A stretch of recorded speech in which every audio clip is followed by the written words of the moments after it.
The wind howled through the frozen forest, carrying the scent of something fragile, something helpless. 8 tiny puppies lay shivering in the thick snow, their golden fur barely visible beneath the icy frost. Their whimpers were swallowed by the merciless night, their breath fading into the bitter air. Then a low growl. From the shadows, piercing yellow eyes emerged, a pack of hungry wolves. Their massive paws crunched against the snow, circling the trembling pups. Teeth bared, breath steaming, death was closing in. The wind howled through the frozen forest, its icy breath weaving through the towering trees like whispers of an unseen force. Snow blanketed the ground, pristine and untouched, save for the lone path Walter Briggs trudged along. The old ranger had patrolled these woods for decades, knowing every ridge, every clearing, every trail. Yet tonight, his feet led him somewhere different. His usual route lay to the west, but for reasons he could not explain, his instincts nudged him eastward. A pull, a shift. Something deep inside urged him to take a detour, though his mind resisted. Why am I going this way? Walter hesitated for a moment, looking at the dark expanse before him. There was nothing unusual about this part of the forest. No signs of poachers, no known trails, just the wilderness, vast and quiet. But the feeling didn't fade. If anything, it grew stronger. Go. It wasn't a voice, not exactly. It was something quieter, deeper, like a whisper carried on the wind. Walter exhaled, adjusting the rifle slung over his shoulder, and followed the invisible pull into the unknown. And that was when he heard it. A faint, pitiful whimper. Then another. He stopped, his breath catching in his throat. The sound barely rose above the wailing wind, yet it sliced through him like a knife. His fingers instinctively tightened around the strap of his rifle. Scanning the landscape ahead, his trained eyes picked up something small, something barely moving, in the snow. Then his heart nearly stopped. 8 tiny golden retriever puppies lay scattered across the frozen ground, their frail bodies trembling violently. Their golden fur, now dusted with frost, barely stood out against the white abyss. Some whimpered, curling into themselves for warmth, while others lay completely still. Their shallow breaths created fragile wisps of vapor in the freezing air, each one a whisper away from disappearing forever. A surge of anger flared in Walter's chest. Who could have done this? But before he could move, before he could even process the horror before him, his blood ran cold. A shadow shifted in the darkness. Walter's breath hitched. His fingers instinctively reached for his rifle, and then he saw it. A massive grey wolf stood just feet away from the helpless puppies. Its powerful body was rigid, muscles coiled beneath its thick, snow-dusted coat. Its piercing amber eyes glowed like embers in the moonlight, locked onto something unseen beyond the clearing. Then came the growl, low, deep, dangerous. The wolf's lips curled back, revealing long, glistening fangs. Its breath misted in the freezing air, its stance poised, not with the hunger of a predator, but with something else. Walter's heartbeat thundered in his chest. He had seen wolves hunt before, had studied their instincts, their tactics. A wolf would never hesitate with prey lying defenseless before it. But this one wasn't moving. It wasn't hunting, and it was guarding. Walter's fingers clenched around his rifle as his mind raced. Why? Every rule of nature dictated that this should be a massacre. Yet instead of striking, the wolf stood between the pups and something else. And then the forest shifted. A rustling in the distance. Walter inhaled sharply, more eyes, more movement, and suddenly it made sense. His pulse quickened as his mind pieced it together. This wolf wasn't protecting the puppies out of kindness. It wasn't raising them. It wasn't their mother. It simply refused to let them die. A chill that had nothing to do with the cold ran down Walter's spine. He had spent his life studying the wild, believing himself to understand its every rule, its every unbreakable law. But this defied everything he had ever known. Was it instinct, or was it something more? Walter swallowed hard. For the first time in years he felt a presence greater than himself, something unseen pressing against his chest. A nudge, a whisper, a call. You were meant to be here. The thought struck him so deeply it nearly staggered him. He wasn't a man prone to superstition. His faith had always been quiet, carried in the small moments, the sunrises over the mountains, the life he had chosen to protect. But standing here, in the heart of the frozen wilderness, staring into the unwavering amber eyes of a beast that should not have been merciful, he felt the weight of something divine. This was no accident. This was no mere chance. Something had led him here. Then the wolf moved. It lowered itself slightly, breath misting in the air, muscles rippling beneath its thick coat. And then it bared its fangs, not at the puppies but at the darkness beyond them. Walter barely had time to react before he saw them. More wolves. They moved like phantoms, emerging from the tree line, their hungry eyes glinting under the moonlight. Walter's grip on his rifle tightened. He had been wrong. This was not a moment of hesitation. This was a war waiting to begin. And in that instant he knew. He was not here to be a witness, and he was here to intervene. The air crackled with tension, the bitter wind carrying the scent of blood and fear. Walter Briggs barely had time to process what he had just witnessed. A lone wolf, not hunting, but guarding 8 fragile lives. But his moment of shock was cut short. From the shadows of the forest, more figures emerged, bigger, stronger, more ruthless. A pack of wolves, 6, maybe 7, stalked forward, their eyes glowing in the dim moonlight. They moved in perfect unison, their lean bodies slicing through the snow with practiced ease. Unlike the lone wolf that stood between them and the puppies, these were not conflicted. They were here to kill. Walter's heart pounded in his chest. He had seen enough hunts in his lifetime to know how this would play out. The pack had sensed weakness, the helpless whimpers of the puppies, the bloodied and exhausted state of the lone guardian. This wasn't just an opportunity, it was an inevitability. The guardian wolf tensed, its thick coat bristling like a storm-gathering force. Its lips curled back, exposing long, bloodied fangs, a snarl ripping from deep within its chest. The snow beneath its paws had already begun to stain crimson from earlier wounds. It was outnumbered, it was outmatched, but it would not stand down. And the pack knew it. A low, rumbling growl spread through the attacking wolves, their breath steaming in the icy air. They spread out, forming a half-circle around their lone adversary, cutting off any possible escape. Then they attacked. The first wolf lunged forward with lightning speed, fangs snapping toward the guardian's throat. But the grey wolf struck back, a blur of fur and fury, claws raking across the attacker's side, a pained yelp piercing the night. But there was no time to recover. A second wolf crashed into its side, forcing it down into the snow. Then a third, teeth clamped onto flesh. The guardian twisted violently, snapping its jaws, but the weight of its enemies was crushing. Walter felt his hands trembling. His instincts screamed at him to intervene, but his training, his years of understanding the brutal laws of nature, held him back. This is the way of the wild. Yet, as he watched, his chest tightened. The guardian wolf was losing. Its legs buckled beneath the force of the pack. Blood darkened the snow around it. Its snarls became hoarse, each breath labored, yet it still fought, still resisted, even as its body wavered from exhaustion.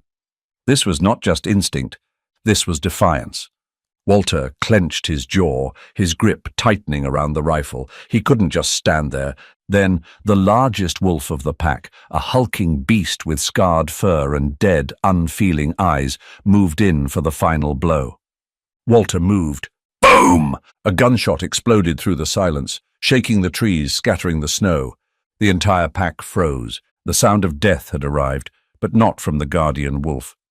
Walter stood tall, his rifle still aimed skyward, smoke curling from the barrel. His boots were planted firmly in the blood-stained snow, his stance a silent warning. The attacking wolves hesitated, ears flattening, their golden eyes darting between Walter and the wounded guardian. Then, one by one, they backed away. They were savage, they were ruthless, but they were not stupid. A lone guardian might have been easy prey. A guardian with a human behind it. Not worth the risk. The pack leader let out a guttural snarl, snapping at one of the younger wolves before turning back toward the woods. Then they vanished, disappearing into the night, ghosts swallowed by the storm. Silence. Walter let out a breath he hadn't realized he was holding. The air was thick with tension, his pulse thundering in his ears. Slowly, cautiously, he turned his gaze back to the guardian wolf. It was still standing, barely. Its legs trembled beneath its weight, blood streaking its silver coat, its sides heaving with exhaustion. Its ears flicked toward Walter, but it did not move, did not growl. For the first time, Walter saw something in those amber eyes that he never expected. Not just wildness, not just survival, something deeper, something almost human. A question, a hesitation, a moment of fragile, wavering trust. Walter, still gripping his rifle, slowly, very slowly, lowered the barrel. He did not speak. He did not step forward. He simply stood there, waiting. The wolf's muscles remained tense. It did not take its eyes off of Walter. For a second, it almost looked as if it were making a choice. Then, finally, it turned away, not out of fear, not out of submission. Because its purpose had been fulfilled. It took a slow, unsteady step into the snow, then another. It did not look back. Walter exhaled, his breath visible in the cold night air, as he watched the wolf fade into the darkness of the forest. It left behind only a trail of blood and paw prints, soon to be covered by the falling snow. It had fought, it had bled, and now it was gone. But its battle was not in vain, because as Walter finally turned to the 8 tiny puppies, still shivering in the snow, still alive, he felt something stir deep within him. A whisper, a calling. This was no accident. This was no mere chance. Something had led him here tonight, something greater than himself. He knelt beside the puppies, gently gathering them into his arms, their fragile warmth pressing against his chest. Tomorrow, the world would return to its normal rules, its harsh truths. But tonight, the laws of the wild had been rewritten. And somewhere, deep within the frozen forest, a wounded guardian walked alone, carrying the weight of the night's battle, and a purpose that had changed the course of fate.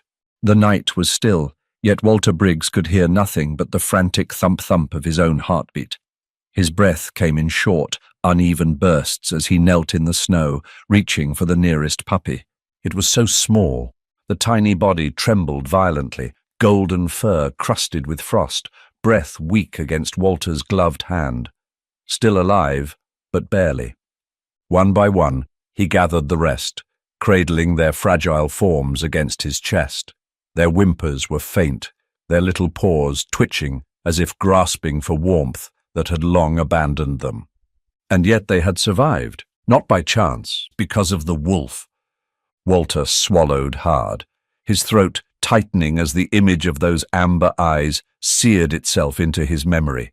In all his years he had never seen anything like it. He had spent a lifetime understanding the laws of the wild, but tonight they had been rewritten before his very eyes. Not everything wild was cruel.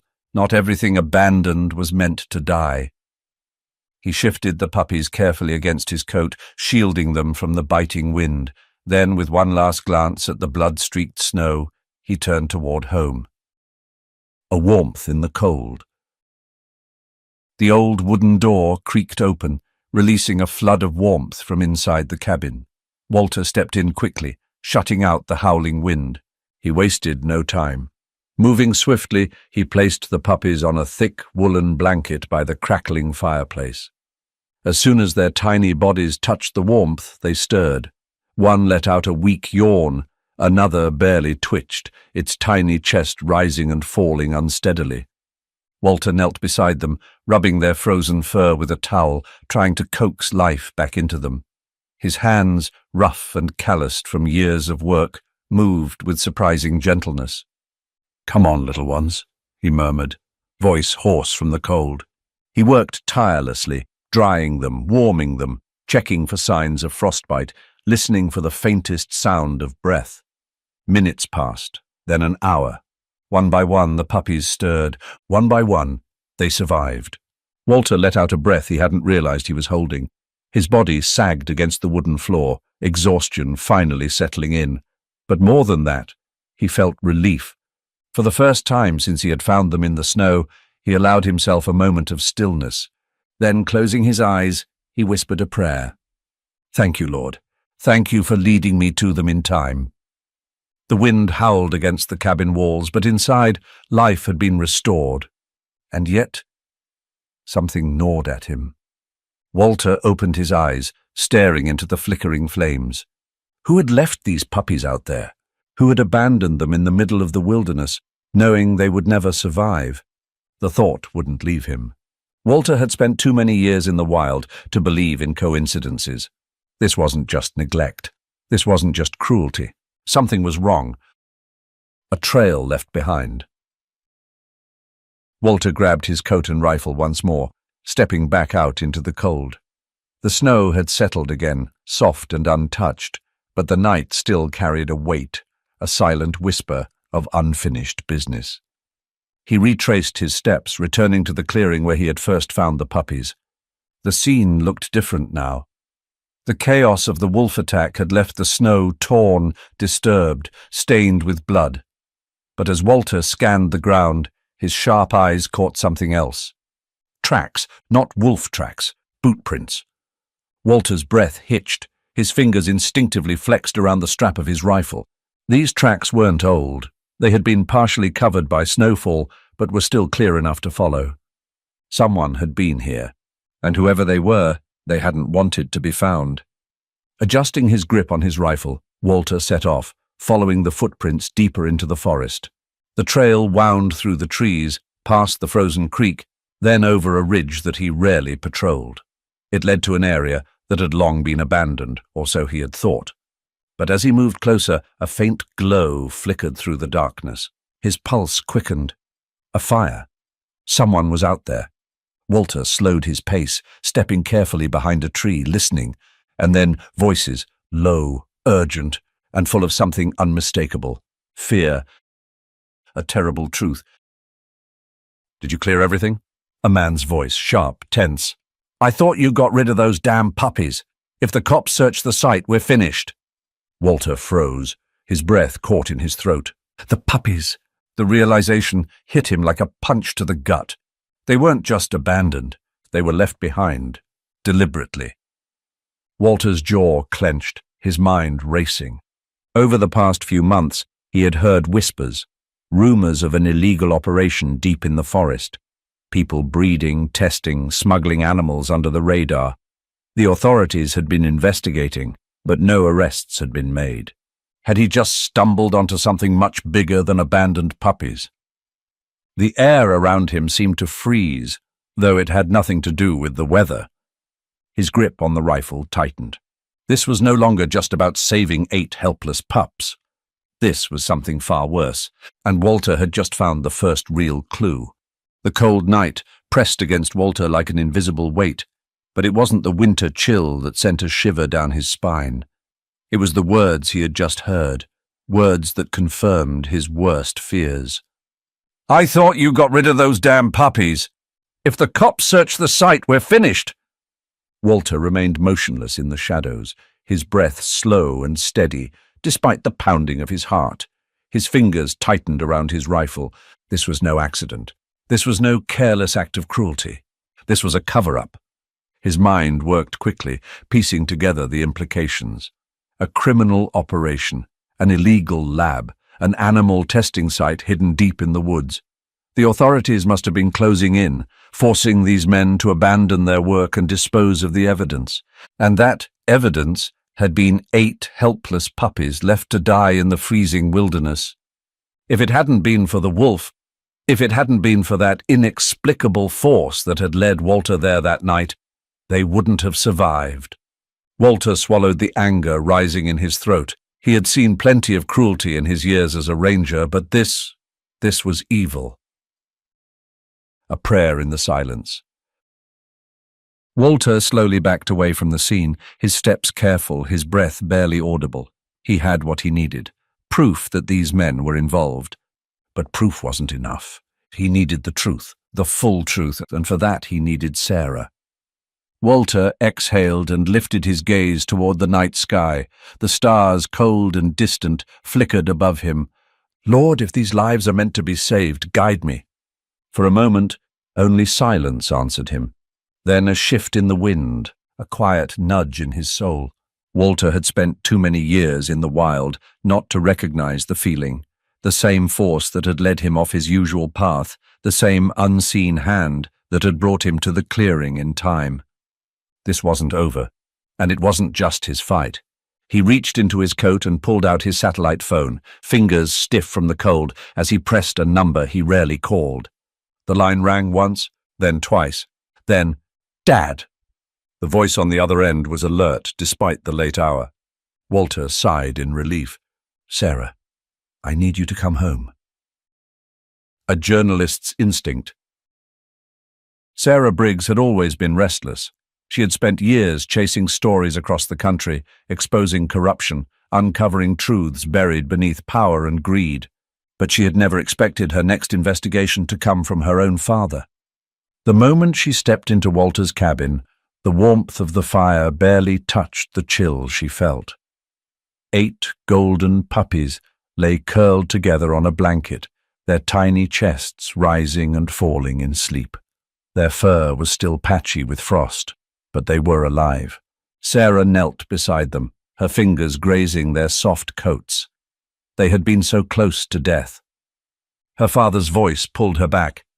"You should have seen it, Sarah." She looked up. Walter stood near the fire, his face more worn than she remembered. There was something in his eyes, something she hadn't seen before. Not just exhaustion, not just anger, something close to awe. Sarah slowly stood. "Tell me everything." The guardian wolf. Walter recounted every detail, the cold that night, the strange pull that led him off course, the puppies barely clinging to life in the snow, and the wolf. Sarah listened intently, her reporter's mind racing to put the pieces together. But when Walter described the moment the wolf stood guard, her breath caught. "It didn't try to kill them?" she asked, her voice hushed. Walter shook his head. "No, it protected them. It fought for them. And when it saw I meant no harm, it walked away." Sarah's fingers tightened around the notebook she had instinctively pulled from her bag. A lone wolf protecting abandoned puppies. It sounded like something out of a fable, something too strange to be real. But the evidence lay at her feet. And then her father told her about the voices in the forest, about the men, their words, their panic. The pieces clicked into place. This wasn't just a case of abandonment. This was a crime. Sarah stood, her pulse quickening. "We have to find out who these men are. We have to find that lab." Walter nodded. He had known his daughter wouldn't walk away from this. She never had, and neither would he. Sarah Briggs had spent her career chasing corruption, uncovering hidden scandals, and exposing the darkest secrets buried beneath greed and power. But this story was personal. She sat at her father's old wooden table, the scent of coffee mixing with the crackling warmth of the fireplace. The golden puppies, now safe and recovering, lay curled up beside the hearth. Walter sat across from her, arms crossed, his gaze distant.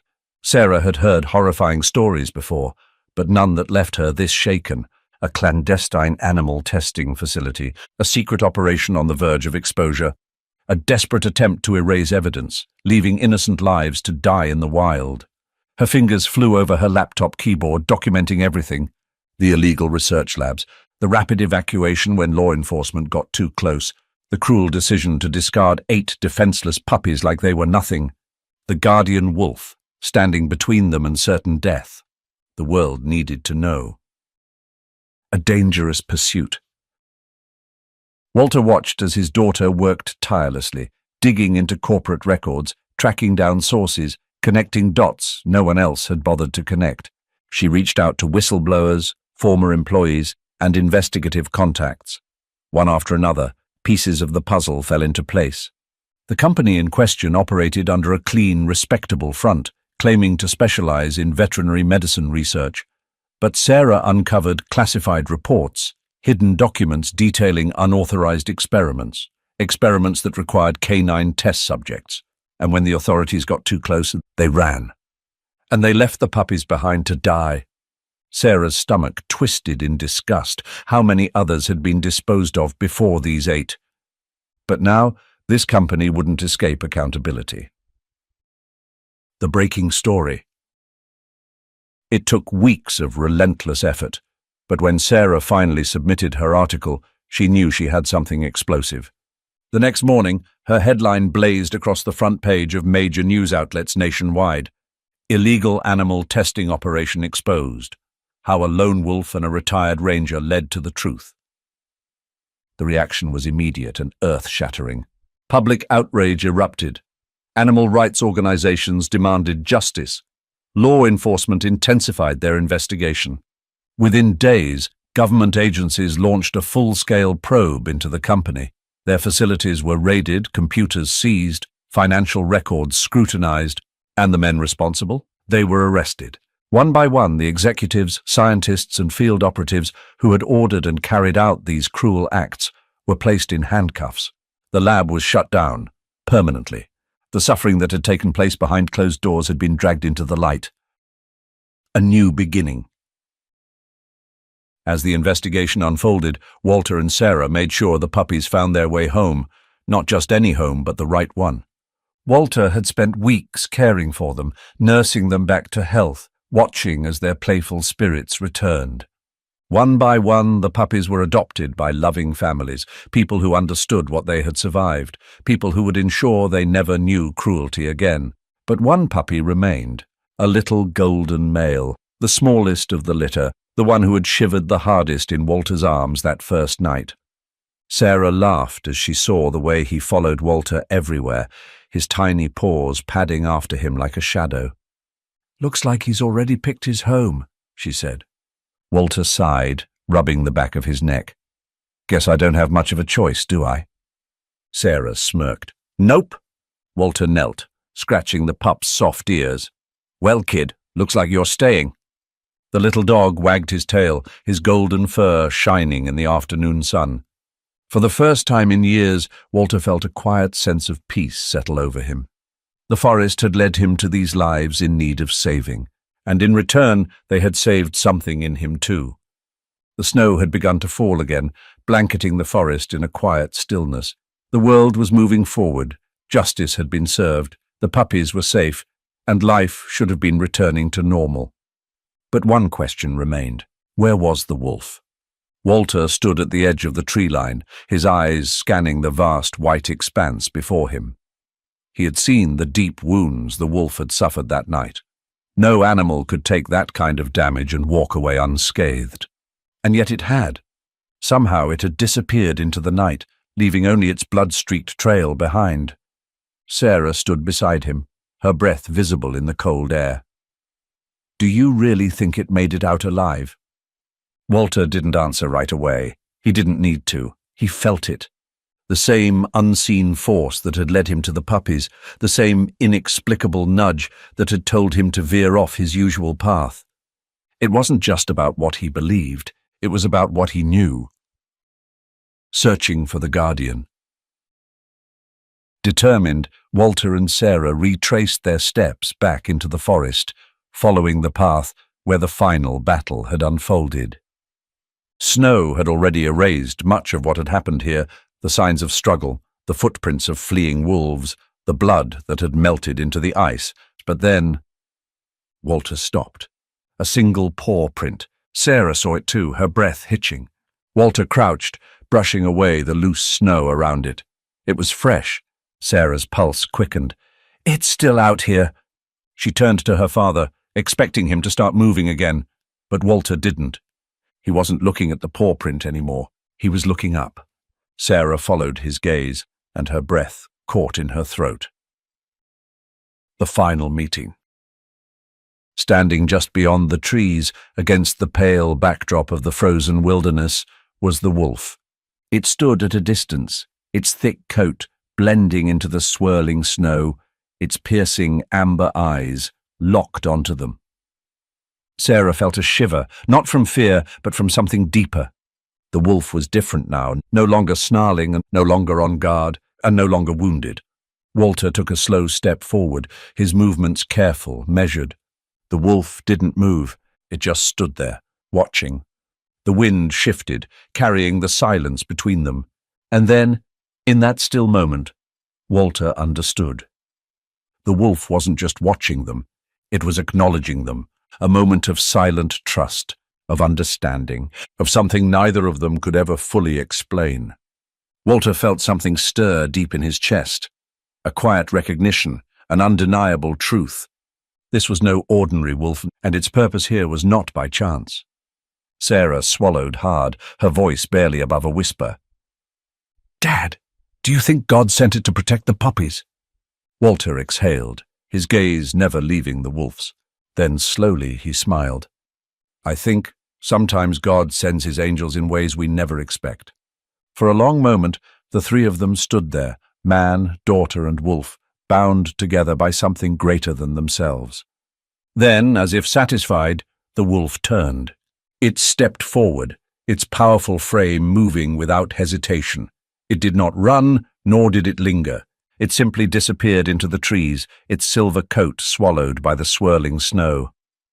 The only thing left behind were its footprints, deep, defined, etched into the fresh white powder, like a signature upon the earth, a mark, a sign, a testament to what had happened here and to those who believed in miracles.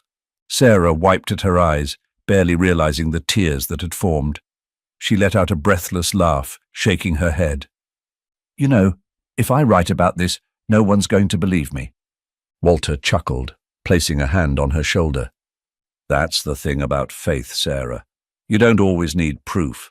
Sometimes you just need to see the footprints." They stood there a moment longer, watching as the snow slowly began to erase the wolf's final trail. But even as the prints faded, they remained, not on the ground, but in their hearts, because miracles were not always loud.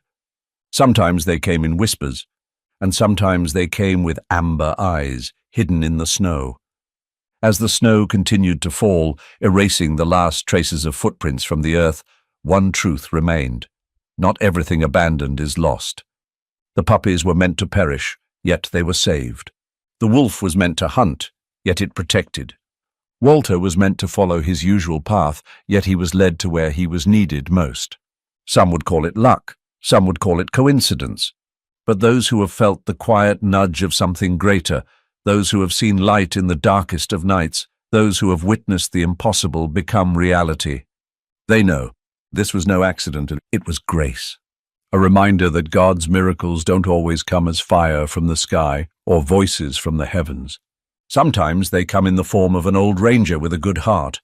Sometimes they come in the form of a journalist seeking justice. And sometimes they come as a lone wolf standing guard over the helpless. God moves in ways we do not always understand, but his presence is there. In the small moments, in the unseen hands that guide us, in the second chances we never expect. And tonight, he left his footprints in the snow. May God bless you and your loved ones, guiding you as he guided Walter. May you always find strength in times of darkness, warmth in times of cold, and courage in times of uncertainty. And may you never stop believing in the unseen miracles that walk beside us every day. If this story touched your heart, share it with someone who needs hope today. Comment below. Have you ever experienced a moment where you felt God's hand guiding you? Let's share our stories of faith, love, and second chances. And remember, you are never truly alone. Because sometimes, even in the deepest snow, God leaves footprints for us to follow. God bless you all,